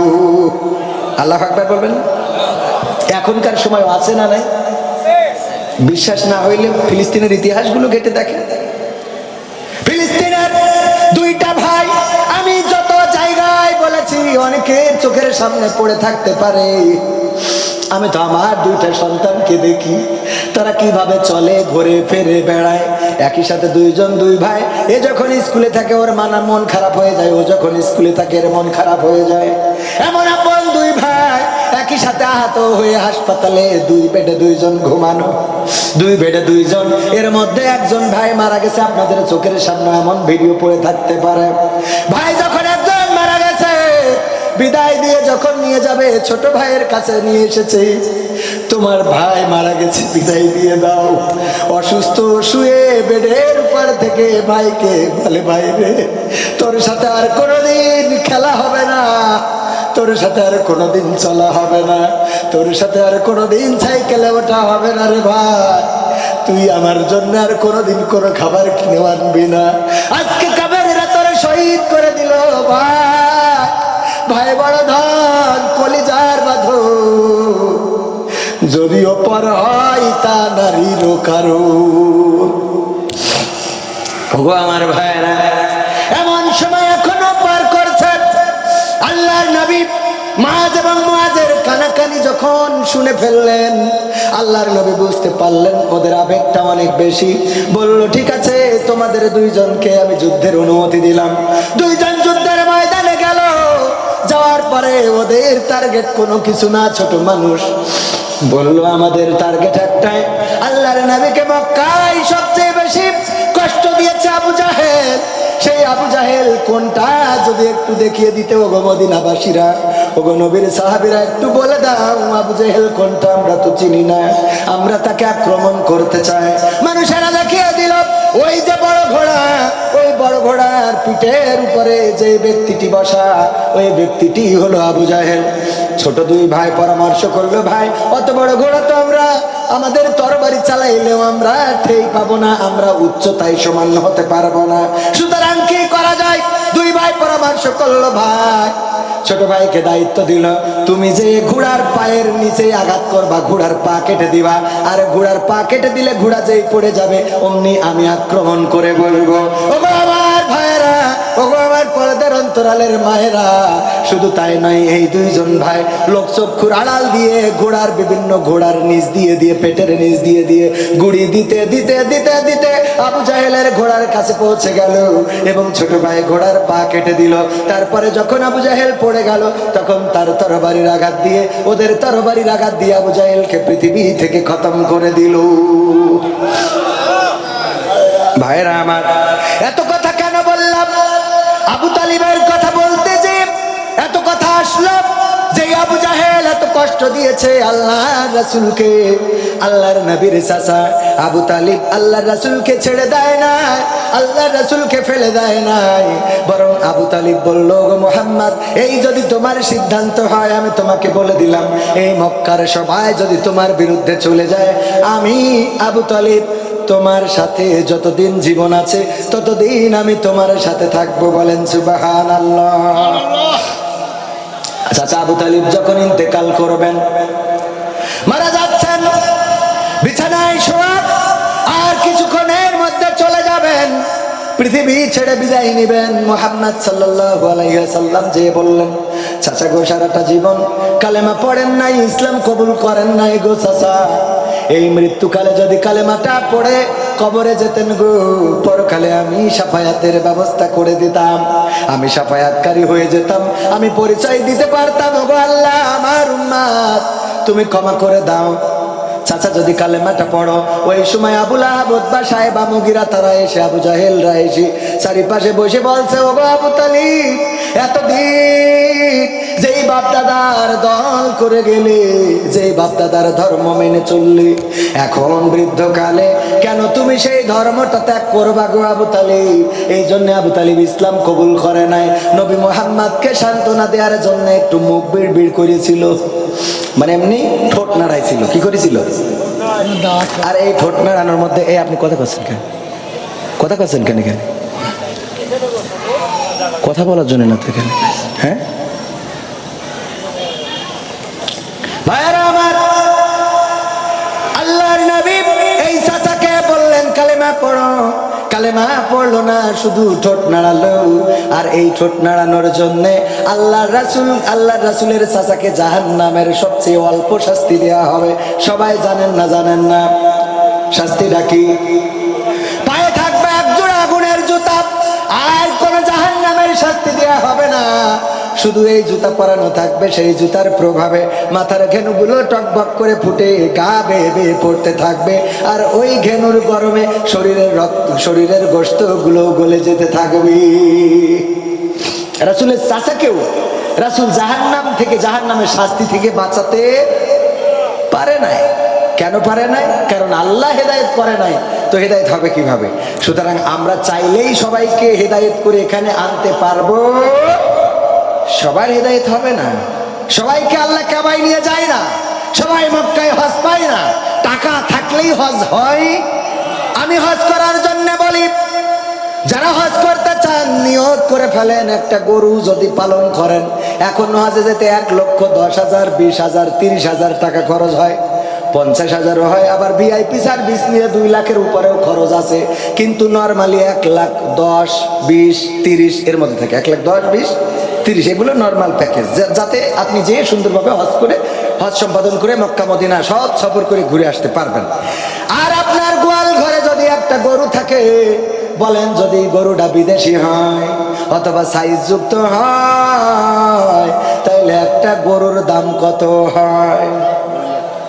2 লাখ টাকা। আমার মুন্সি ভাই আমাদের গ্রামের সাবেক ইমাম, নবগ্রাম জামে মসজিদের ইমাম বললেন 2 লাখ টাকা। আমার মুন্সি ভাই সামনের পরে বলবো না, ট্রাক্টর কিনেছে 14 লাখ টাকা দিয়ে, কিন্তু হজে জাতি এখনো পাইল না। মানে একটু ওই টাকা গুছাচ্ছে, এবার যাবে ইনশাল্লাহ। এবার না গেলে ছাড়বেন না তো, ডাইরেক্ট সাথে করে নিয়ে যাবো, হাত পা বাইন্ধে নিয়ে। কারণ ইনকাম হচ্ছে খুব ভালো। আল্লাহ সবাইকে মক্কা মদিনা যাওয়ার তৌফিক দান করুন, বলেন আমিন। ওখানে যাওয়ার দরকার আছে না নাই? আজকে নিয়ত করেন, করে 30,000 টাকা 20,000 টাকা দিয়ে একটা গরু কিনে গোয়াল ঘরে রাখেন, ওইটারে হজের জন্য মনে করেন যে এটা হজের জন্য, উমরার জন্য রেখে দেন।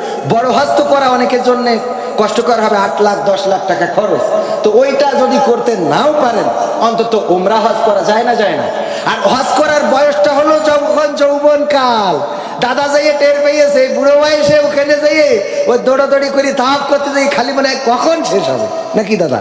হ্যাঁ, মনে হয় আর কত দূর, আর হেঁটে পাচ্ছি না তো, আর কত দূর। তো এই জন্য যাওয়ার বয়স হইলো যৌবন কাল।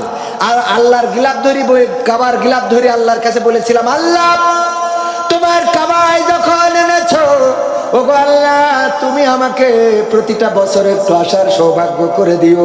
আল্লাহ রাব্বুল আলামিন রহম করেছেন, কাবার গিলাফ ধরে দোয়া করেছি, কবুল করার মালিক কে? আল্লাহ কবুল করে না ডাকার মতো যদি ডাকতে পারেন, আল্লাহর কাছে যদি চাওয়ার মতো চাইতে পারে, আল্লাহ রাব্বুল আলামিন দিবে গো। আর যদি চাওয়ার মতো চাইতে না পারে, তাইলে আল্লাহ দিবে। আমরা কি চাওয়ার মতো চাই নাকি? যেইটা পাইতে চাই, দেখেন আমার ছেলের অথবা আপনার ছেলের, আপনাদের সন্তানের রেজাল্টটা ভালো করা লাগবে। এই কারণে সকালবেলা, শীতের সকাল ঘুম থেকে উঠাই শিগগিরই ব্যাগ গুছাই দেন, যাই স্কুলে যা, স্কুলের ক্লাস শুরু হয়ে যাবে। স্কুলে আসলে এরপর আবার প্রাইভেট মাস্টার আছে না নাই, আবার সন্ধ্যাবেলায় বই নিয়ে বই পড়া শুরু করে দে রে। এত চেষ্টা করে করে রেজাল্টটা ভালো করতে চান, এই চেষ্টা করার পরে রেজাল্ট ভালো হয় না? হয় না? চেষ্টা করলে রেজাল্ট ভালো হয় না? হয় না? আর যে চেষ্টা করে নাই তার কি রেজাল্ট ভালো হয়? আপনার সন্তানকে যদি 5 পাস করানোর জন্য, ম্যাট্রিক পাস করানোর জন্য, আইএ পাস করানোর জন্য, বিএ পাস করানোর জন্য, মেডিকেলে চান্স নেওয়ানোর জন্য যদি এত কষ্ট করতে পারেন, তাইলে আপনি কেন উমরায় যাওয়ার জন্য একটু চেষ্টা করবেন না? একটু কেন পাগল হবেন না? একটু কেন দেওয়ানা হবেন না? ওগো আমার ভাইরা, শুধুমাত্র একটা গরুও যদি কিনে রাখেন, ওই গরুটা 30,000 টাকা 40,000 টাকায় কিনবেন, প্রতিদিন যাবেন, ঘাস কাটবেন, খোল কিনবেন, ভুসি খাওয়াবেন, দেখবেন 1 বছরের মধ্যে যে টাকা হবে, ওই টাকায় উমরা করে আরো 2 টাকা বেঁচে থাকবে। ঠিক না বে? ঠিক থাকবে না? থাকবে না? আমার দাদাও কিন্তু গরু বেঁচে গেছে, আলহামদুলিল্লাহ। তো আমি মাহফিল শুরু করি নাকি, মানে যত জায়গায় ওয়াজ করি, আমি তো মানে গ্রাম বা এলাকায় ওয়াজ করার সুযোগ হয় না, সৌভাগ্য হয় না, দূরেই ওয়াজ করি বেশি। আর এই দিনটা রেখেছিলাম আমাদের গ্রামের মাহফিলের জন্য। তা না হলে এই বছর যে চাহিদা, তাতে করে গতকালকে 4টে প্রোগ্রাম করতে হয়েছে। মানে এত চাহিদা, প্রোগ্রাম খালি হুজুর করি পারলে হয়। আমি তো আবার ওই অত বড় হুজুর না, তারপরেও এত দাওয়াত পাই, তাহলে বড় হুজুরদের কি অবস্থা এবার বুঝে থাকেন। তো এই জন্যই আমাদের বড় হুজুর পিরোজপুর থেকে আসতেছে, একেবারে কম দূর, তাও ওখান থেকে আসতেছে, এত দূর থেকে আসতে হচ্ছে, কারণ চাহিদার তো শেষ নেই, এদিক ওদিক ওদিক ওদিক সব করতে আসছে। তো সব মিলাই সুযোগ পাইনি আজকে, যেহেতু নিজের গ্রামের মাহফিল দায়িত্ব নিয়েছি, কিছু কথা আপনাদের কষ্ট লাগলেও বলা ছাড়া উপায় নেই। হ্যাঁ, কষ্ট লাগছে কার কার একটু হাত উঁচু করেন তো। কষ্ট লাগছে, আমার নানার কষ্ট লাগছে। না না, নবগ্রাম জামে মসজিদ ও প্রবাসীদের উদ্যোগে আয়োজিত আজকে প্রথমতম নতুন করে শুরু করা হলো ঐতিহাসিক তাফসিরুল কোরআন মাহফিলের শ্রদ্ধাভাজন সভাপতি, আমার বাঁ পাশে বসা আমার দাদা জনাব দাউদ হোসেন সাহেব আলহাজ, সাবেক মেম্বার এবং মুয়াজ্জিন নবগ্রাম জামে মসজিদ। এছাড়া আজকে আলোচনা করেছেন হযরত মাওলানা হারুন আর রশিদ সাহেব, যিনি আমাদের মসজিদের রানিং ইমাম। আমার পাশে বসে আছেন আমাদের মসজিদের সাবেক ইমাম জনাব ইয়াহিয়া কাইসার। আলোচনা করেছেন আমার অত্যন্ত ভালোবাসার কাছের মানুষ, পাবনায় আমি গেলেই উনি মোটামুটি আমার সাথে থাকার সর্বোচ্চ চেষ্টা করে, এবং প্রতি বছর পাবনায় সব জেলায় যত মাহফিল করি তার থেকে বেশি করা হয় পাবনায়, কিন্তু এই বছর সবচেয়ে কম হয়ে গেছে পাবনায়। এইবার আমার চাহিদা সবচেয়ে বেশি চাঁপাইনবাবগঞ্জে, ওই দিকে গেলে লোকে লুকারণ্য, মাঠে জায়গা ধরে না, এত পরিমাণ লোক চাঁপাইনবাবগঞ্জের ওইদিকে হয়। পাবনাও একেবারে খারাপ হয় না, আলহামদুলিল্লাহ। তো এইভাবে সারা দেশেই তো ঘুরে বেড়ানো লাগে। তো হযরত মাওলানা আলহাজ মাওলানা গোলাম মুর্তজা নূরী সাহেব, এছাড়া আজকের মাহফিলে সহযোগিতা করেছেন আমাদের অনেক প্রিয় ভাই। তার মধ্যে আমি আমার মসজিদের শ্রদ্ধাভাজন সভাপতি আবু বকর সাহেব, উনি সহযোগিতা করেছেন আব্দুল জব্বার সাহেব, যিনি আমাদের গ্রামের বড় ভাই। সহযোগিতা করেছেন সারাফুদ্দিন সোহরাবুদ্দিন সাহেব, যিনি আমাদের বড় ভাই, আমাদের আবদার ভাই, আমাদের হায়দার ডাক্তার সহ আমার গ্রামের মিন্টু সহ এই যুবকেরা, কিশোরেরা, তরুণেরা, তারা দিন রাত পরিশ্রম করেছে, করে এই মাহফিলটা বাস্তবায়নের সর্বোচ্চ চেষ্টা করেছে। এর মধ্যে একটা ভুল আপনাদের ভেঙে দিই, উত্তর গঙ্গাধরপুর অনেকেই মনে করছে যে উনাদেরকে সাথে না নিয়ে মাহফিল কেন করা হয়েছে।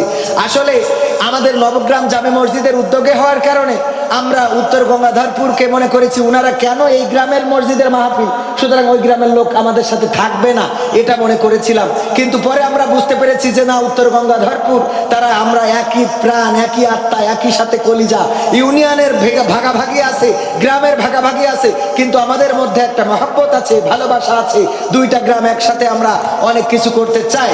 যদিও ওই গ্রামে একটা মসজিদের জায়গায় 3টা হয়ে গেছে, আমাদের মসজিদ একটাই আছে আলহামদুলিল্লাহ। তারপরে মসজিদ বেশি হইলেও ক্ষতি নেই, আবার লাভও নেই। বেশি হইলে ক্ষতিও নেই, লাভও নেই। ক্ষতি নেই কেন, কোন দিক থেকে?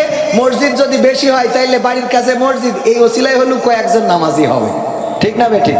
আবার আল্লাহ রাসূল বলেছেন যত মসজিদ বেশি হবে কিয়ামত তত সন্নিকটে আসবে। সুতরাং মসজিদ বেশি হোক, খুব বেশি ভালো না, আবার কম হওয়ারও দরকার নেই। তো এটা ওখানে খারাপ দিক দেখি না, খুব ভালো দিকও দেখি না, হয়েছে আলহামদুলিল্লাহ। তো এই মসজিদ 2 গ্রাম আমরা যদিও একসাথে থাকতে পারিনি, মাঠুয়াপাড়াও আমাদের প্রাণের গ্রাম, মাঠুয়াপাড়ার উপর দিয়ে আমরা না গেলে তো ছুটিপুরি যাওয়াই হয় না।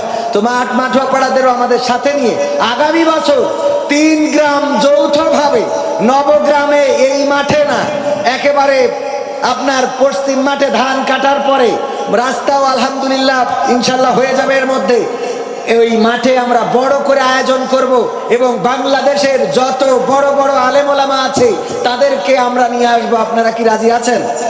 থাকবেন ইনশাআল্লাহ? আমরা নিয়ে আসবো নবগ্রাম, উত্তর গঙ্গাধরপুর, মাঠুয়াপাড়ার উদ্যোগে ইনশাআল্লাহ। আগামী বছর আপনাদের সাথে এবং আমার গ্রামের অনেক মুরব্বীজন, শ্রদ্ধাভাজন যারা, অনেকেই মনে করেছেন সবাইকে জনে জনে বলার সুযোগ হয় নাই, আমরা হয়তো অবহেলা করেছি। আসলে অবহেলা করি নাই, আমাদের কর্মের ব্যস্ততায়, বিশেষ করে আমি বাড়ি থাকতে না পারার কারণে হয়তো কিছু মিসআন্ডারস্ট্যান্ডিং হয়েছে। কিন্তু আলহামদুলিল্লাহ আজকে সবার আন্তরিকতা দেখে আমি মুগ্ধ হয়েছি। সকাল থেকে দেখছি আমার সকল ভাইয়েরা মাহফিলের জন্য একেবারে মন প্রাণ উজাড় করে কাজ করেছেন, বলেন আলহামদুলিল্লাহ। এটা খুশি হওয়ার মতো খবর কিনা? খুশি হওয়ার মতো খবর। সুতরাং আমার ভাইজানেরা, যারা সহযোগিতা করেছেন, সেই সাথে মঞ্চে আরো গণ্যমান্য ব্যক্তিবর্গ আছেন পর্দার অন্তরালে আমার রত্নাগর্ভা মা এবং বোনেরা। এই গ্রামের অনেকেই আছেন যারা আমি ছোটবেলায় ভাত না খাইলে, ছোটবেলায় মা যখন আমারে রাগ করার কারণে ভাত খাওয়াইতে পারতো না, তখন অনেকেই আছে তাদেরকে ডেকে নিয়ে যে বলতো, আমি তখন ভাত খাইতাম। তার মধ্যে আমাদের মাজিদ চাচার স্ত্রী মেজেমা, এখন বয়োবৃদ্ধ, লাঠি ছাড়া বলা যায় চলতেই পারে না, সেই মানুষটাও আছে। এই জাতীয় অনেকেই আছেন। মেম্বার বাড়ির হাড়ির ভাত অনেক খেয়েছি, এই বাড়িতে অনেক থেকেছি, ঘুরেছি আমরা। এই গ্রামের মানুষ যেহেতু, এই জন্য অনেকেই রয়েছেন যারা আমার খুব রত্নাগর্ভা, যারা আমার শ্রদ্ধা, আমার শিক্ষক চেয়ারে বসা বা পাশে, যিনারা আমাকে অ আ ক খ এ বি সি ডি এইগুলো শিখিয়েছেন, সেই শিক্ষক আমার সামনে বসে আছেন, জনাব এরশাদ মাস্টার সাহেব। আমি কৃতজ্ঞ ওনার কাছে। ওনারা 1 কলম 2 কলম যা পিটাইয়া পাটাইয়া শিখাইছিলেন, সেই 1 কলম 2 কলম নিয়ে আজকে শুধু বাংলাদেশ না, গোটা বিশ্বের মধ্যে অলরেডি 6টা দেশে প্রোগ্রাম করা শেষ। আরো যে দেশের ইনভাইট গুলো আছে সব মিলাইলে মোটামুটি গোটা 50 দেশ হয়তো সফর করা লাগবে, আল্লাহ যদি আবুল হায়াতে বাঁচায় রাখে। তো এই তৌফিক দিয়েছে আমার স্যার, ওখানে বসা চেয়ারে অসুস্থ মানুষ, আপনারা দেখে নিতে পারেন। আমার শ্রদ্ধাভাজন শিক্ষক, উনারাই পিটাইছে। আর স্যারের খালি আমাদের বলতে, এই বান্দর এই করিস কেন, স্যারের খুব এই বান্দর বলতো আমাদের। তো বান্দর থেকে আস্তে আস্তে করে মানুষ হয়েছি। মানুষ তো মানুষ হয়ে জন্ম নেয় না, জন্ম নেয় মানুষ হয়ে জন্ম নেয় না। একমাত্র মানুষ, শুধুমাত্র মানুষ, তাকে আবার মানুষ হতে হয়। অন্য সকল প্রাণী সেই প্রাণী হয়ে জন্ম নেয়। একটা ছাগলের বাচ্চা ছাগল হয়ে জন্ম নেয়, একটা কুকুরের বাচ্চা কুত্তা হয়ে জন্ম নেয়, একটা বাঘের বাচ্চা বাঘ হয়ে জন্ম নেয়। কিন্তু শুধুমাত্র একমাত্র মানুষ হয়ে জন্ম নেয় না, তাকে নতুন করে আবার মানুষ হতে হয়। নতুন করে আবার কি হতে হয় মাইন্ড করতে পারেন, বুঝাই দিই। যদি আপনার বাড়িতে একটা ছাগলের বাচ্চা হয়, বলেন দেখি এই ছাগলের বাচ্চা হওয়ার পরে ওই ছাগলটার বাচ্চাকে কি চিনানো লেগেছে? এই তোমার মাকে দেখে চিনে নাও, তোমার মার এখানে এই ঠ্যাঙের উপরে 2টা দুধ আছে, এখানে খাবা। কথা কয় না, চিনানো লেগেছে? আচ্ছা, ছাগলের বাচ্চা তার তো চোখ থাকে, যখনই বাচ্চা হয় তখনই তো চোখ থেকে যায়, এই জন্য সে না হয় দেখতে পায়। একটা কুত্তার বাচ্চা বা বিড়ালের বাচ্চা, এদের তো চোখ ফোটে। খরগোশের বাচ্চা চোখ ফোটে না, কিছুদিন পরে তারপরে চোখ ফোটে। এই কিছুদিন কোন আমার গ্রামে যদি ওই কোন খেজুর রস যেখানে জ্বালায়, ওই খেজুরের চুলার মধ্যে যে এক কুত্তা, মনে করেন 4-5টা বাচ্চা প্রসব করেছে, এইবার ওই বাড়িওয়ালা যে বলতেছে বাচ্চারা এখানে তোকে মা এসে নে দুধ খা, বলেছে কোনোদিন? তো এখনো চোখ ফোটে নাই। ওই কুত্তার বাচ্চা নিজের মায়ের দুগ্ধ কনে, নিজের মায়ের বিষ্ঠা কনে, নিজের মায়ের পায়খানাটা কোনোদিন নিজের মায়ের পায়খানা খায় নাই, কোনোদিন নিজের মায়ের পায়খানা মুখেও তোলে নাই। ওই কুত্তার বাচ্চার চোখ না থাকলেও মায়ের দুগ্ধ কনে দেখার ব্যবস্থা হয়ে গেছে। তার মানে এই কুত্তা অটোমেটিক কুকুর হয়ে জন্ম নিয়েছে না নাই? তার জন্য যেই খাবারগুলো নির্দিষ্ট করা, সেই খাবার খায়, এর বাইরে কোনো খাবার খায় না।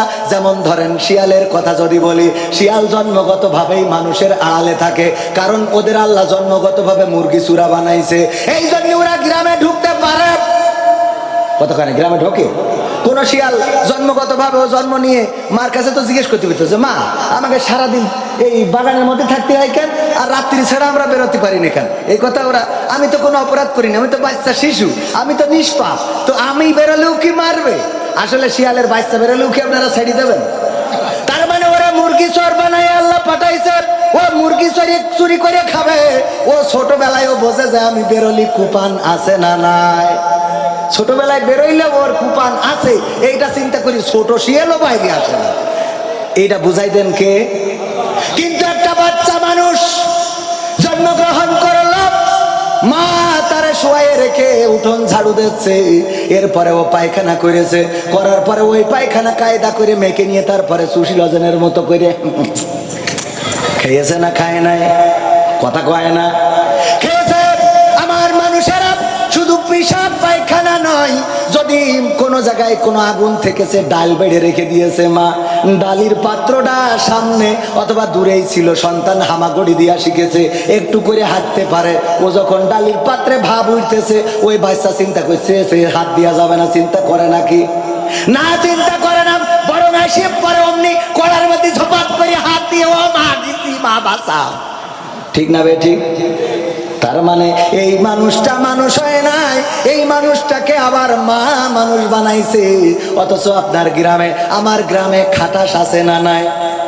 খাটাস মুরগি ধরার জন্য আমার মুন্সি ভাই বাড়ি গেছে, যাওয়ার পরে দরজায় ইট দিয়া ভালো করে বাঁধা নেই, ওই ইটটা ঠাস করে টান দিয়েছে, দেওয়ার পরে যেই পড়ে গেছে অমনি খপাত করে একটা মুরগি ধরে নিয়েছে। ইট যেই পড়েছে মুন্সি ভাই খুব সজাগ মানুষ, টের পেয়েছে।